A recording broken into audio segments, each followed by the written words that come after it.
The words, "Director Blake, this way please," echoed through the crowded mall corridor.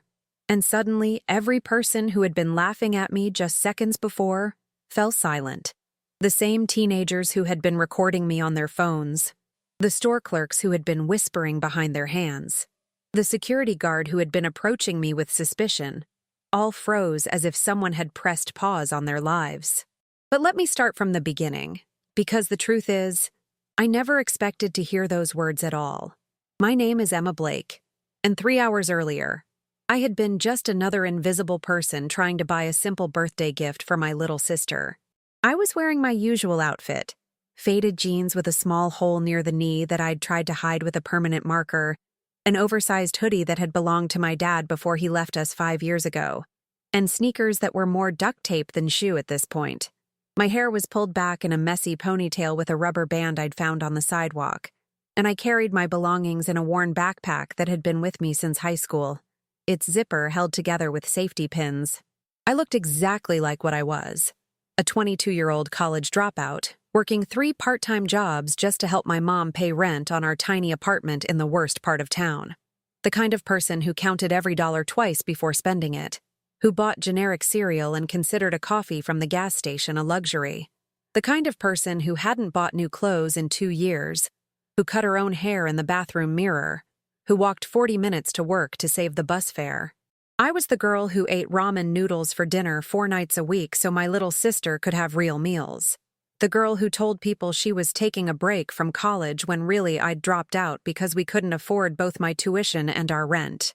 The girl who smiled and pretended everything was fine when inside I felt like I was drowning a little more each day. But I had saved for 3 months to come to Westfield Shopping Center today, and it hadn't been easy. I'd given up my morning coffee, walked instead of taking the bus, and picked up extra shifts at the coffee shop where I worked mornings. I'd sold my textbooks, my laptop charger, and even a necklace my grandmother had given me years ago.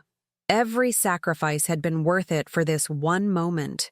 My little sister Lily was turning 8, and she had been talking nonstop about this new doll that all her friends had. I'd seen the way her face fell when other kids at school talked about their toys, their clothes, their birthday parties at Chuck E. Cheese or fancy restaurants. I'd watched her carefully tear pictures out of toy catalogs and tape them to her bedroom wall, creating a collage of dreams she thought she'd never have.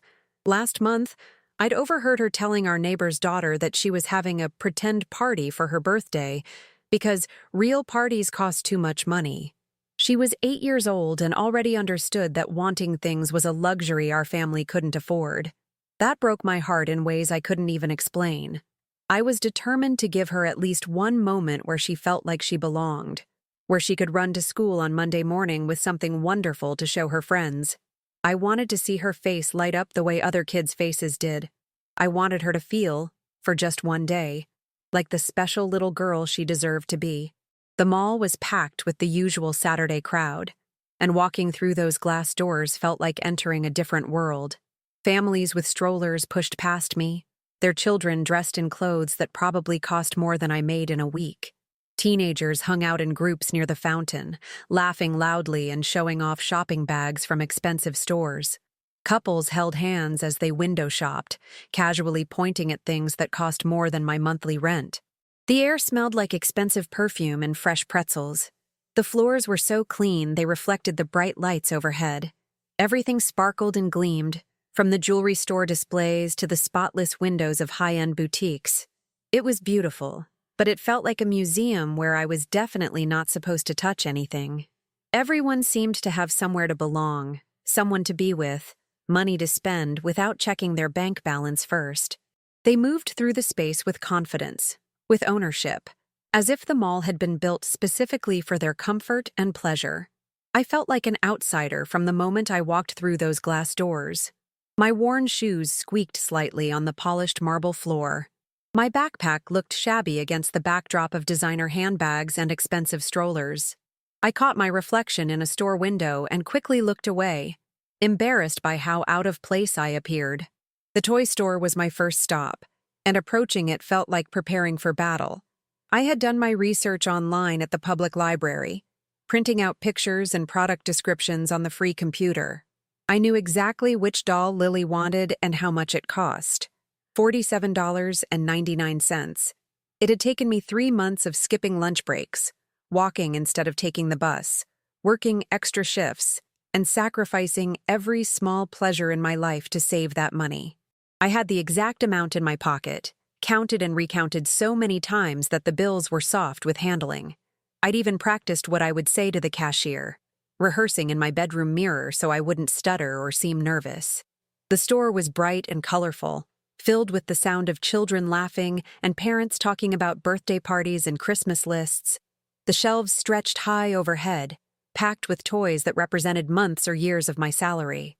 Remote control cars that cost more than our monthly grocery budget.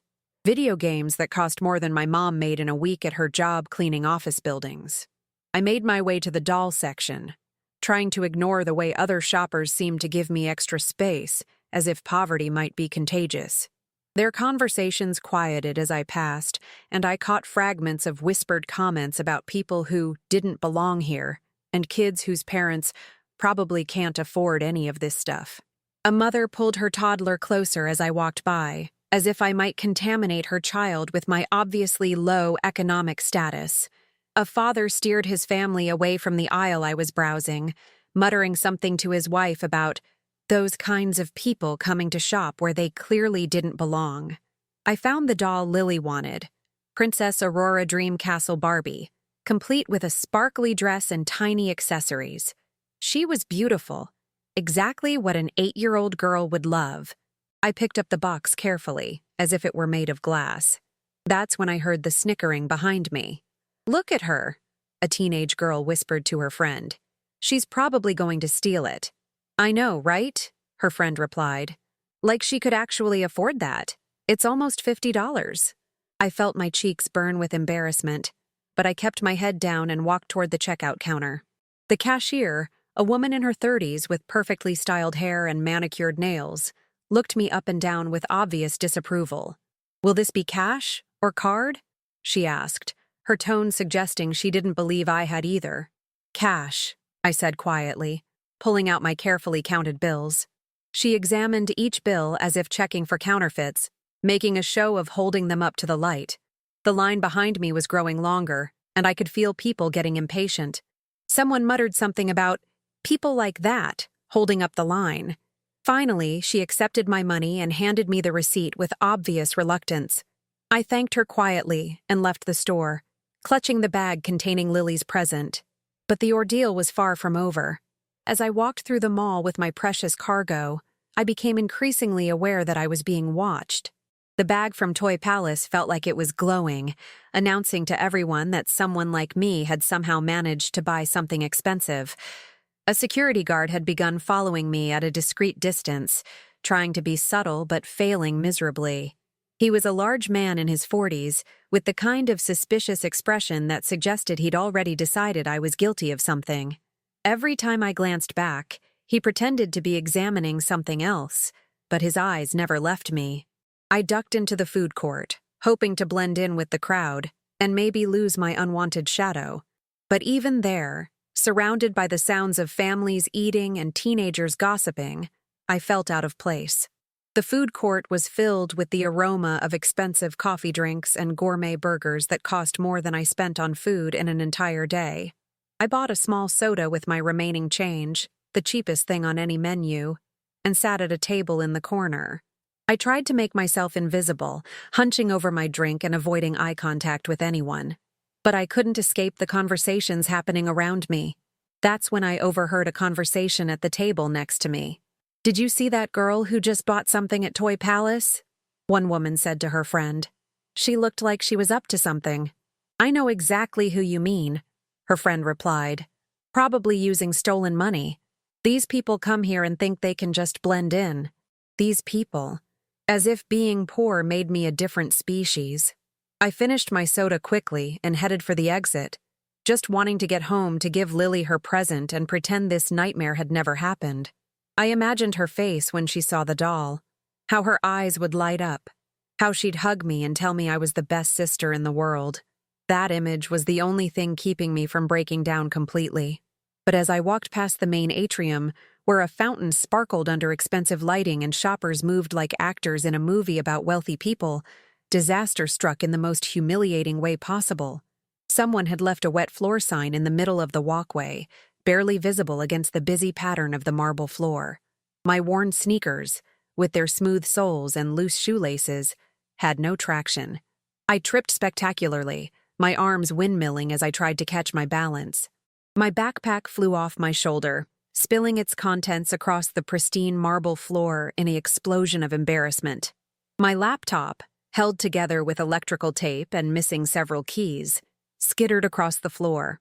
My notebook filled with job applications scattered its pages like confetti. My wallet, duct taped together and containing exactly $3.16, landed open for everyone to see its pathetic contents.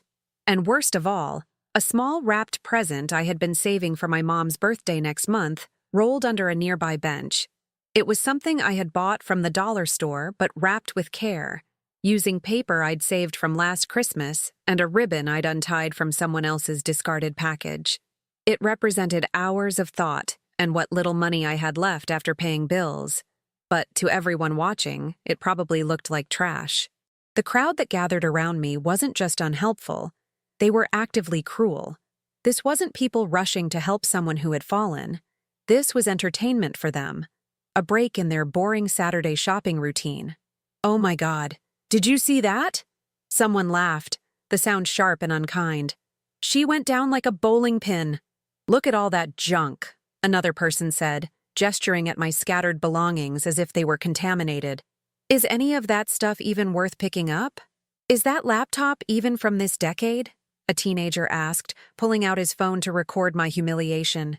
"Dude, this is going straight to TikTok. Poor people problems." More phones came out.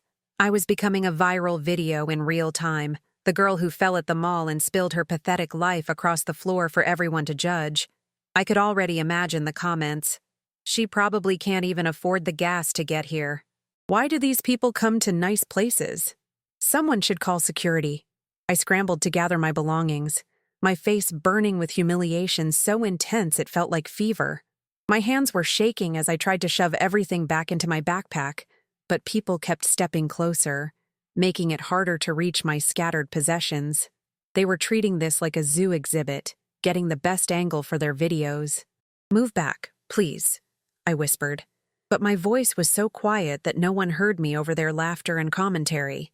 The security guard who had been following me approached, and I could see satisfaction written all over his face. This was exactly what he had been waiting for. Proof that I didn't belong here. Evidence that his suspicions had been correct all along. "Ma'am, I'm going to need to see a receipt for that item," he said, pointing to the Toy Palace bag.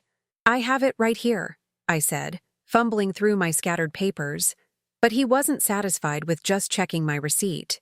He began questioning me about what I was doing in the mall, why I was acting nervous, whether I had shoplifted anything else. A crowd began to form, people whispering and pointing. Someone was definitely recording this on their phone. I felt smaller and smaller as the questions continued. This was supposed to be a special day, the day I bought something wonderful for my little sister.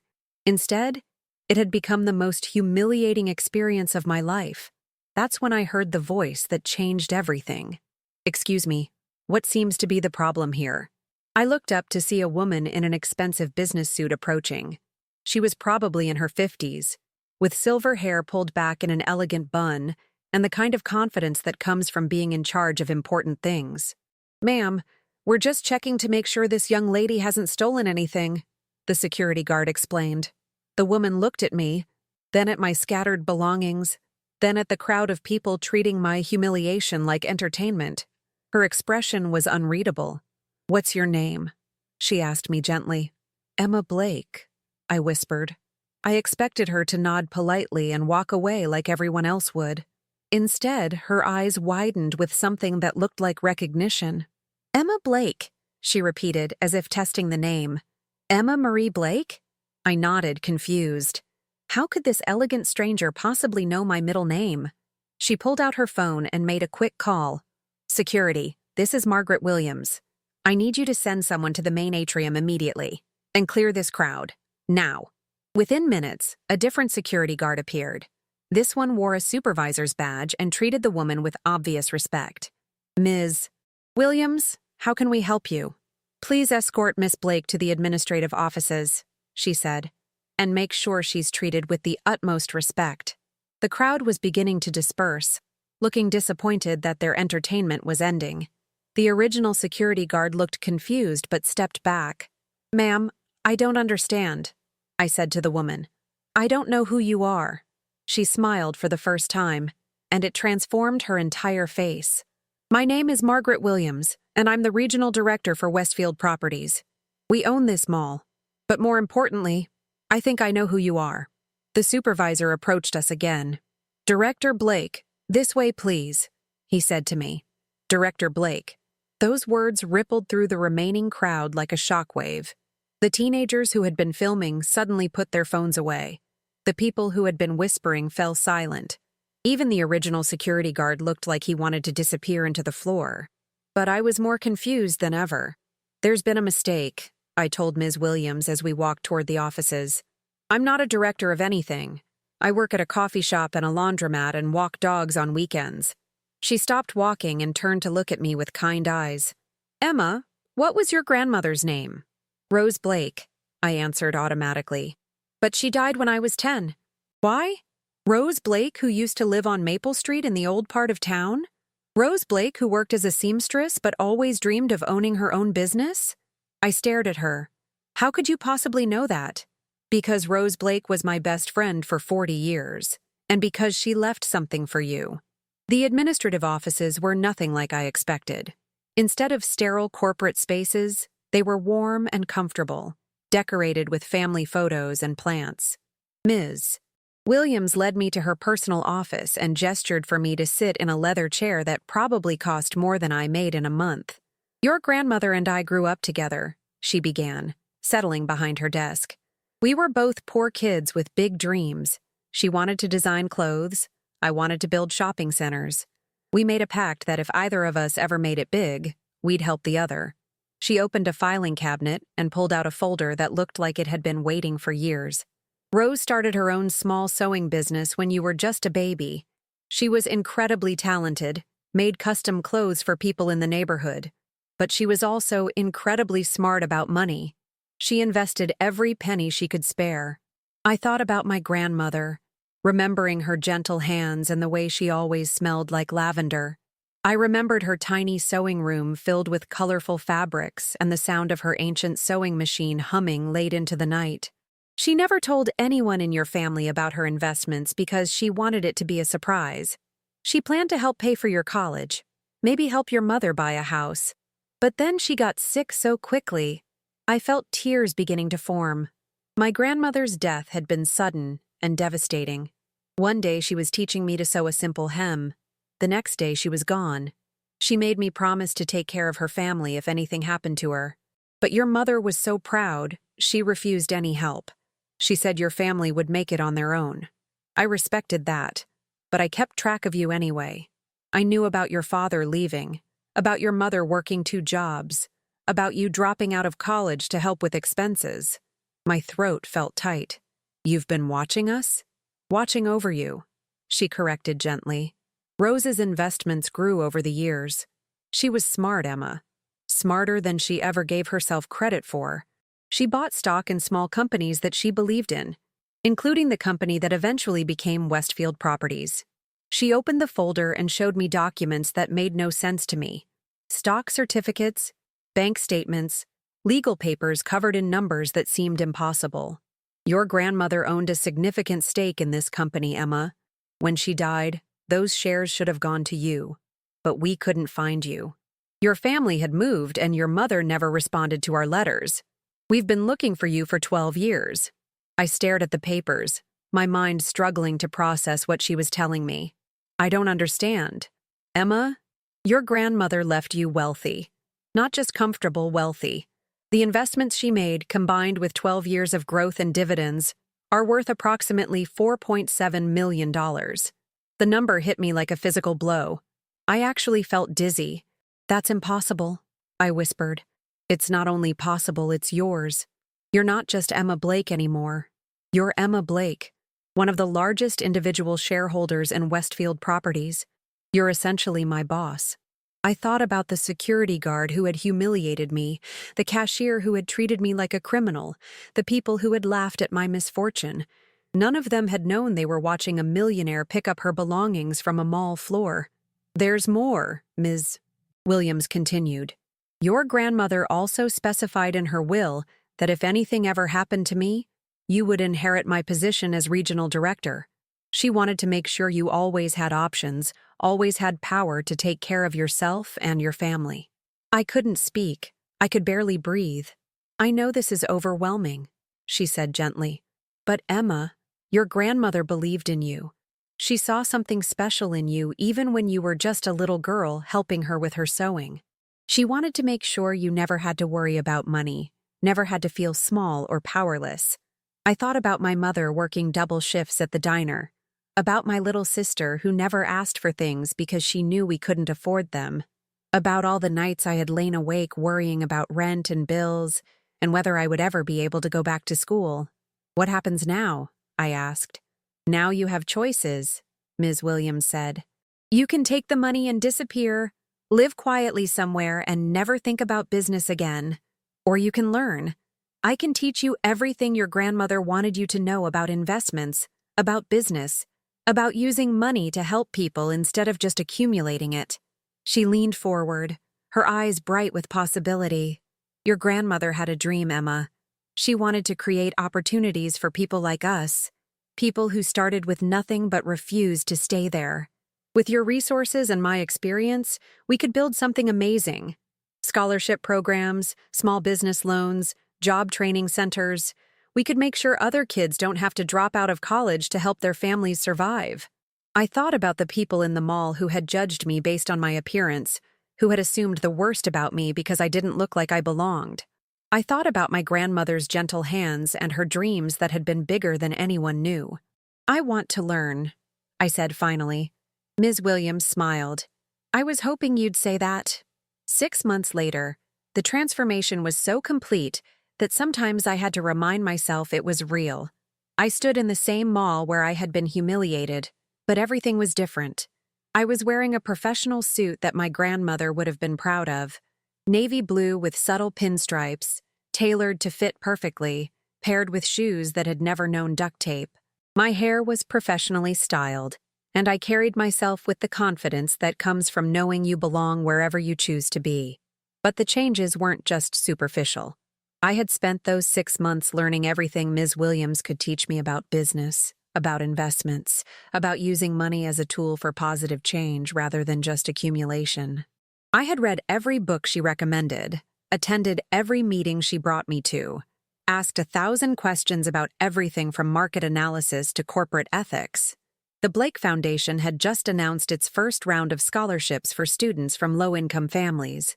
50 full scholarships to local colleges, plus money for books, housing, and living expenses. The selection criteria weren't just about grades. We looked for students who understood struggle, who had worked jobs to help their families, who had dreams bigger than their current circumstances. We had opened our first job training center in the old part of town, just a few blocks from where my grandmother used to live. It offered free classes in everything from basic computer skills to advanced business management. We provided childcare during classes, transportation assistance, and job placement help. Most importantly, we treated every person who walked through our doors with dignity and respect, regardless of where they came from or what they looked like.